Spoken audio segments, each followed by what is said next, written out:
singing different music style.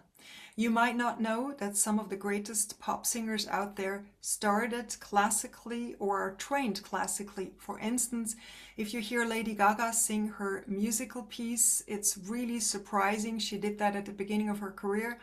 If you hear Celine Dion, who does the classical bass for the vocals and for the warm-up, and gives her so much freedom for her voice. And if you hear Freddie Mercury, in case you don't know that, he composed an opera piece himself, like one aria, one song, where he vocalizes and he sings that piece. It's incredible. It's almost like a different voice. He loved opera, but he stayed true to his style. And so did Lady Gaga, and so did Celine Dion, and all those great ones.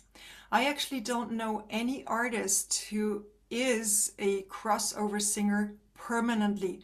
Pavarotti used to sing crossover at the end of his career, but just, I don't know if he needed the money, if he really liked the music, but he sings it in a classical way.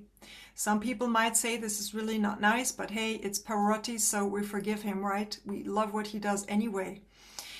But most of the singers do not sing crossover and sing two styles permanently. I myself, I'm a classically trained singer, and I do sing a little crossover. However, when I used to sing the Sacred Concert from Duke Ellington, I used to sing 7 concerts.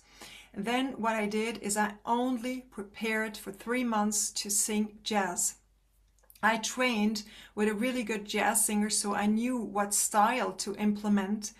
And I remember when I started this process, I came from the opera, and I really had to put this aside in order to have the true authentic sound and style of the jazz singing. And then it was interesting to switch back then to the classical after the 3 months, but it helped me to grow as a singer because I didn't even know I can do sounds like that. And if you know the Sacred Concert, it is not sang classically, even though it has that high C several times at the end of that piece.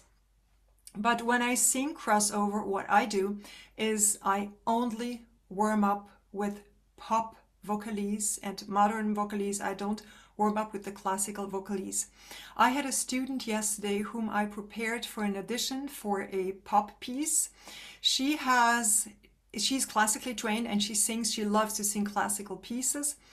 And then she switched, and I told her, because her audition is in 10 days, I told her not to sing anything classical in those 10 days and to only warm up and vocalize with the pop and the modern vocalese and pieces. And what I did is I showed her what vocalese to do, and it was interesting because I came from a rehearsal like an hour before that lesson.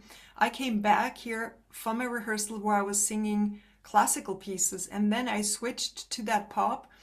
And it was interesting because after I showed her, on my way back here, I thought, wow, I can feel the larynx is tight, which we're going to talk about style here very soon and the different styles. But my larynx was tight and I had to do some humming exercises to loosen that up because I wanted the larynx to go back and the voice to relax completely again. So when you sing in different music style, make sure to stay authentic in the style, because it's really not nice if you hear a classical person, except for Pavarotti, as we said, but if you hear a classical person sing a modern piece in the classical way, and the other way around, if a pop singer sings a classical piece, it's not ugly, but it's just wrong somehow, that style, right? So when you sing both styles, make sure to switch.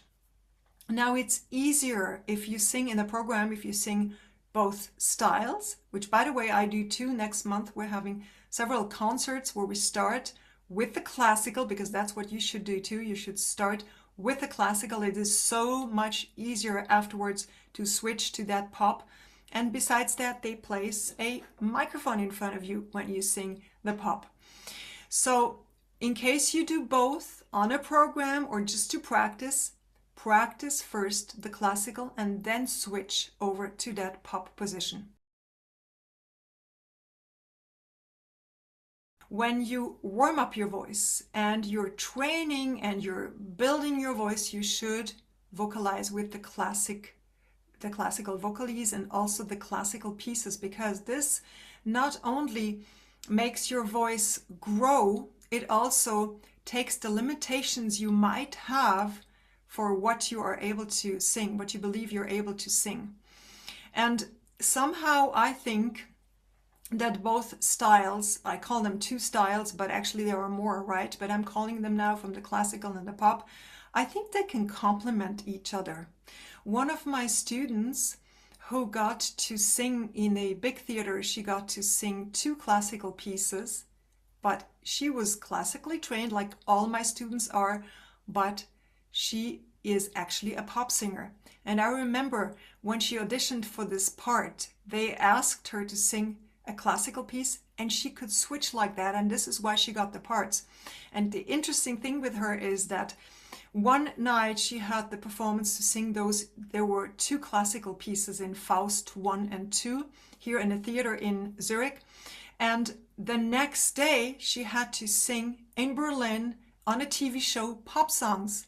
So she had to constantly switch one evening that, one evening that, and she nailed all of those performances. It was incredible to watch her, but she is classically trained, and that's why she could do this. When you train yourself, then do the classical vocalies, and also the pieces in this course are classical because they are so good for you. Especially those old Italian pieces are so incredibly efficient to build your voice. Now let's talk about the different style. And as I said, we don't talk jazz now in this course. This would take too much time, but let's talk classical versus pop.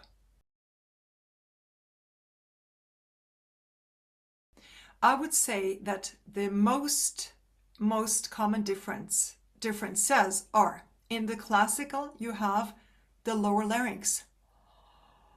You need the lower larynx in order to produce that rich and big sound.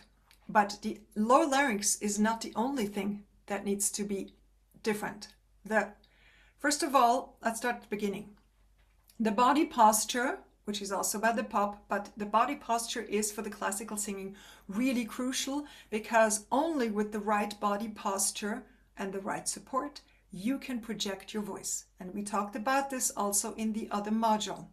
So get into that singer's position, stretch your vertebrae, and then you lower your larynx, you raise your soft palate.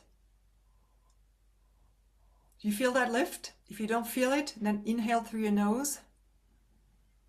And you lean against your back. You're having the weight literally in your heels, but not all the way so you fall back, but just in your heels, so that if somebody would push you, you would still stand.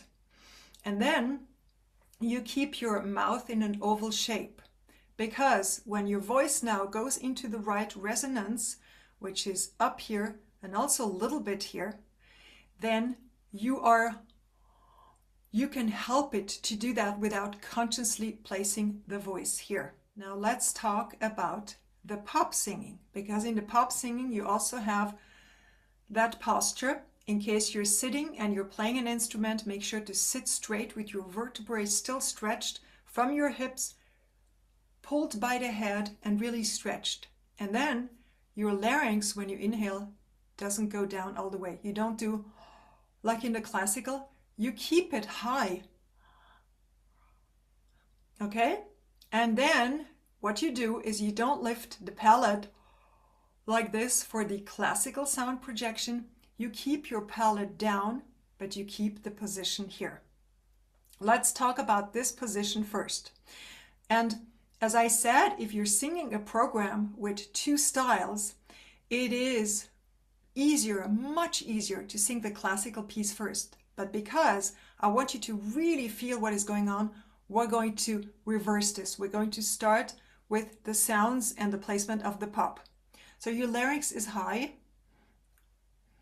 and you go into that think of being a witch. This is not about the beauty of the sound, like in the vocalies. There are great vocalies for the modern and the pop singing, also the belting. This is about the placement.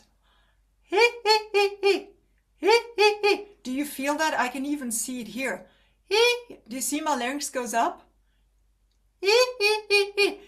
You need that, otherwise you cannot produce that sound and be in that position.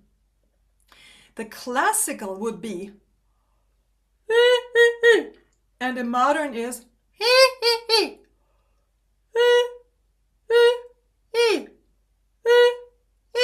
do you feel the difference? So you feel that tightening in your throat, your larynx is a little higher. You keep the position here and your soft palate is not up, it is down.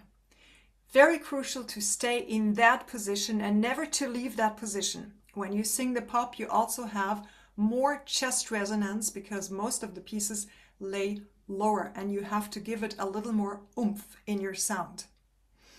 I want to show you a quick vocalise so you can, and it's very simple, but so you can play around with the two positions, because I really believe they complement those two styles.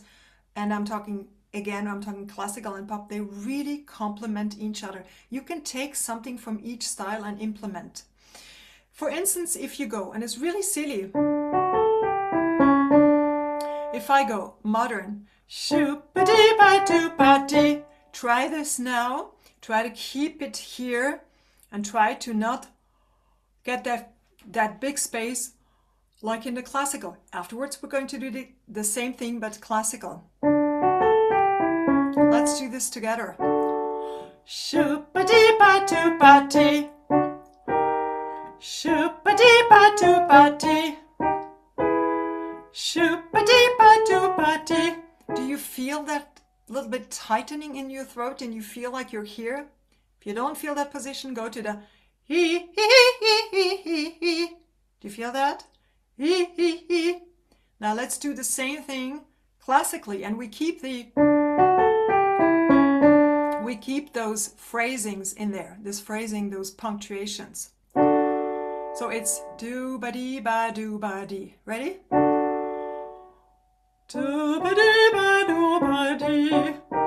Do ba dee ba do ba dee. Do ba dee ba do ba dee. Versus do ba dee ba do ba dee. Do ba dee ba do ba dee. Do you feel the differences between those two? And you also feel that when you're doing it the classical way, that you're having more of this back support and neck support than when you do the modern stuff? Of course, one of the main differences between those two styles is when you sing the classical, you sing usually without a microphone. And when you sing the pop, you usually sing with the microphone. And a really cool story, and it's really true, it happened, is all of my students, as you know by now, are classically trained. That doesn't mean that they're classical singers, but I had a student who sang in Germany in a theater. They had the Little Shop of Horror and she had the role of Audrey. And I remember that in the middle of her duet with Seymour, the whole equipment, the sound equipment went out. All the microphones out, and the only thing you could hear was the orchestra playing in the orchestra pit, the band. But you could also hear someone else, which was her, who kept singing. She didn't realize first that this whole thing went out. She just realized that she thought Seymour is like having a voice crack or has to swallow or something. So she kept singing. And what happened is you heard her voice over the orchestra because she switched that switch. She thought, oh, she kind of realized that something went wrong with the technique. She didn't know what, but she instinctively gave more. And you could hear her voice over the band, over the orchestra, which is a really big accomplishment because especially when you sing with the bands, you have a lot of blowing instruments like trumpets and so on. And then she realized and she stopped singing and people gave her a standing ovation. It's not about the standing ovation, but it's about the fact that she could do this. After this happened, I remember her email. She sent me an email and she thanked me. She was over the moon with her accomplishment. And it gave her so much self-confidence because she said, if this happened, nothing else can throw me now. And I want to tell you this not because the chances are that your technical equipment is going to go is not going to work in the middle. But really something happens when you connect with your own instrument. And this goes in the same subject than the authentic voice. Something happens when you connect. Then afterwards, when they place the microphone in front of you, it is so much easier. Trust me, you're going to absolutely love this. But as I said, for now, we switched it around. We did the harder first, which the harder from the position is the larynx that is up, it's the pop position. And then if you have to put it back down, it's actually quite a challenge. There is, and I believe it's in the bonus, in the module of the bonus, there is 1 or 2 vocalises where you switch in the same vocalise, the same notes, same text, you switch the position from one time it's classical, one time it's pop. Classical, pop is really, really cool. So practice both styles. Of course, there are more styles than the classical and pop, but those two, that's already it's going to be a big help for you when you sing something.